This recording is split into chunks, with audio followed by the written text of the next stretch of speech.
Prezados irmãos e irmãs em nosso Senhor Jesus Cristo, veredas religiosas, devotos de Santa Luzia. Santa Luzia já nasceu numa família católica, já estamos no século IV, final do século III, a sua morte é datada do início do século IV, e já nasce numa família católica, já tem aí mais ou menos quase 300 anos da evangelização da igreja, ainda no tempo das duras perseguições dos romanos. A sua morte é do ano 304, um pouquinho mais à frente, no ano 313, que vai ser o primeiro abrandamento da perseguição, quando o imperador Diocleciano vai dar liberdade ao culto, a todos, inclusive ao cristão, ao catolicismo, a liberdade para poder exercer publicamente, celebrar publicamente os seus cultos, os seus mistérios, mas ainda estamos no tempo ainda das duras perseguições dos romanos. E Santa Luzia nasceu nesse tempo, mas já nasceu numa família cristã católica. E ela, muito virtuosa, fez um voto a Deus, queria viver a sua virgindade, por amor do reino dos céus, guardar a pureza da sua vida, não estava no seu plano o casamento. Ela perdeu o pai muito cedo, ainda criança, e é totalmente compreensível, mais ainda dentro do contexto social de época, a mãe queria logo, ou seja, preparar para ela um casamento para que ela não ficasse desamparada. Já era órfã de pai, depois morresse a mãe e ficasse uma jovem desamparada, mas ainda num contexto social da época. E fez lá um convite, preparou lá segundo as origens de família e tudo, mas ele não era um bom cristão, não era um cristão. E muito bem.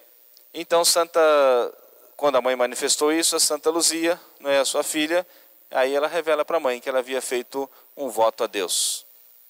A mãe já havia prometido ela em casamento, segundo os costumes de época, e ela revela o seu voto. E a mãe dizendo que ela tinha que se casar, que ela já havia feito essa promessa, e a mãe acaba ficando gravemente enferma.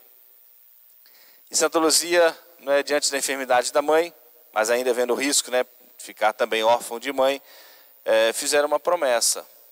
E fizeram um combinado entre elas. Eles iriam fazer uma peregrinação ao túmulo de Santa Águeda, e que é uma outra santa romana, um pouquinho anterior a ela, da mesma região, lá de Siracusa, mesma região da Sicília, o sul da Itália. E ela fez uma promessa com a mãe. Eles iriam fazer uma peregrinação ao túmulo de Santa Águeda para pedir a cura da saúde da mãe. E se a mãe ficasse curada, seria o sinal para que a mãe a dispensasse do casamento e ela pudesse viver a sua consagração a Deus. Santa Águeda já tinha, muita gente já tinha devoção a Santa Águeda, que é mártir também da pureza, da fé, e fizeram então essa peregrinação, rezaram no túmulo de Santa Águeda e a mãe ficou prontamente curada. E então ela entendeu, as duas entenderam que era um sinal do céu, ou seja, que a mãe a dispensou do casamento, e aceitou, que ela cumpriu a sua palavra, a sua promessa. Porém, aquele jovem a quem ela havia sido prometida em casamento, indignado pela situação, a denunciou às autoridades romanas, como muitas vezes acontecia, como aconteceram com várias santas aí no princípio da igreja. Julgava, dizia que a amava, queria constituir a ela uma família, como ela queria se consagrar a Deus, então a denunciou às autoridades romanas como sendo cristã, católica. Foi a denúncia que foi feita sobre ela. E aí, como era natural, começaram as perseguições, as ameaças, e as diversas condenações que ela recebeu, como maldosamente influenciados, insuflados pelo demônio, aquilo que os pagãos eram incapazes de compreender. Não tinham nenhuma capacidade de compreender, não conseguiam compreender o cristianismo que pregava a pureza, que pregava a castidade, que pregava o celibato. Os pagãos imersos, literalmente na imoralidade, eram incapazes de compreender e de acreditar num cristianismo, numa religião que pregava castidade, virtude, virgindade, o valor dessa virtude, o valor da santa virtude. E por isso, insuflados pelo demônio, todas as vezes que isso acontecia, como aconteceu com Santa Águeda, Santa Inês e agora com Santa Luzia, né, quiseram levá-la a um local de perdição para profanar o seu corpo, né, profaná-la, e Deus milagrosamente a preservou. Ninguém ousou, ou seja, não conseguiu, né, arrastá-la, né, ou seja, estática lá por uma resistência, por uma força de Deus, ninguém conseguiu arrastá-la. Diante de muitas ameaças, quiseram queimá-la e o fogo mal algum lhe fez. E por fim, não é, ela foi decapitada, tendo sido fiel ao nosso Senhor, fiel ao seu voto, à sua palavra que ela havia dado a Deus, fiel à sua santa fé católica. Aí morre a grande Virgem Mártir Santa Luzia, ainda bem jovem, né, 13, 14 anos de idade, mas tão forte na virtude, fortalecida com certeza pelo dom do Espírito Santo, pelo dom da fortaleza. Os autores espirituais, né, colocam Santa Luzia muito encantadora nos seus olhos. E sobretudo, né, muitos dizem que as pessoas que olhavam para ela, né, diante do brilho, da fé, da pureza que os seus olhos exalavam, né, não conseguiam pensar mal, né, dela. Quiseram violentá-la, profaná-la, né, insuflados pelo demônio, mas o seu olhar só transmitia luz, brilho, mas sobretudo, né, transmitia muita pureza, né, muita serenidade, né, a pureza do olhar de Santa Luzia. E a igreja coloca, né, Santa Luzia desde os primórdios como patrona, padroeira das nossas vistas. Por isso, como nós mencionamos no início, vamos hoje olhar o exemplo dessa jovem, ainda tão jovem e tão forte, tão resistente aos sofrimentos, às perseguições, às tribulações e tão fiel a Deus.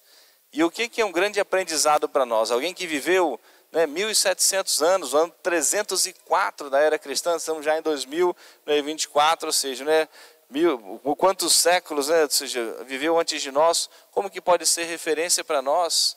Mas para cada tempo, para cada momento, todos os cristãos, sem nenhuma exceção, passaram por perseguições, por duras provações para serem fiéis. E quando Deus permite provações na nossa vida, por isso que é importante nós olharmos os santos, ou seja, passaram por essas tribulações, segundo o plano da providência de Deus, para um e para outro, mas cada um no seu tempo, na sua época, tiveram que enfrentar duras perseguições, incompreensões, né, para poderem ser fiéis. Por isso que nenhum de nós, ninguém pode se dar, né, a desculpa de que, dados tempos modernos, ou seja, não é tanta corrupção, tanta imoralidade, não é tanta sujeira, tanta desonestidade, que não tem como eu ser um bom cristão. Nenhum de nós, a gente não pode inventar essa desculpa para nós mesmos, porque não era fácil no tempo de Santa Luzia, não era fácil no tempo das duras perseguições.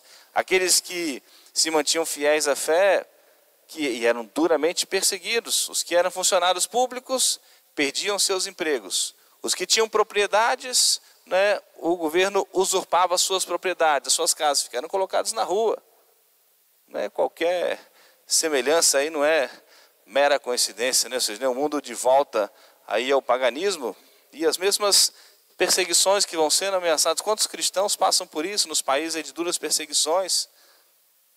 E tudo isso era para quê? Uma ameaça à fé, para não perderem seus empregos, para não perderem os seus bens. Tinham que queimar lá um pouquinho de incenso aos ídolos pagãos. Mas se queimasse um pouco de incenso aos ídolos pagãos, iam negar a sua fé, negar nosso Senhor, fazer um ato de idolatria, de adorar os falsos deuses, os deuses pagãos. Então preferiam perder tudo e até perder a vida, mas não perder o céu, não perder o amor de Deus. Pensamos então a Santa Luzia, essa grande fidelidade, não é, a nossa perseverança, a fortaleza, e como ela é padroeira das nossas vistas, da saúde física dos nossos olhos, né? Ou a recuperação da saúde, para quem tem alguma enfermidade, para que a gente saiba usar para o bem, para a glória de Deus, para a salvação das nossas almas, para o bem do nosso próximo e, sobretudo, que Santa Luzia alcance de Deus para nós a pureza do nosso olhar, a pureza dos nossos olhos, para guardarmos essa pureza no nosso coração e assim um dia podermos contemplar a Deus no céu. Amém. Louvado seja nosso Senhor Jesus Cristo. Para sempre seja louvado.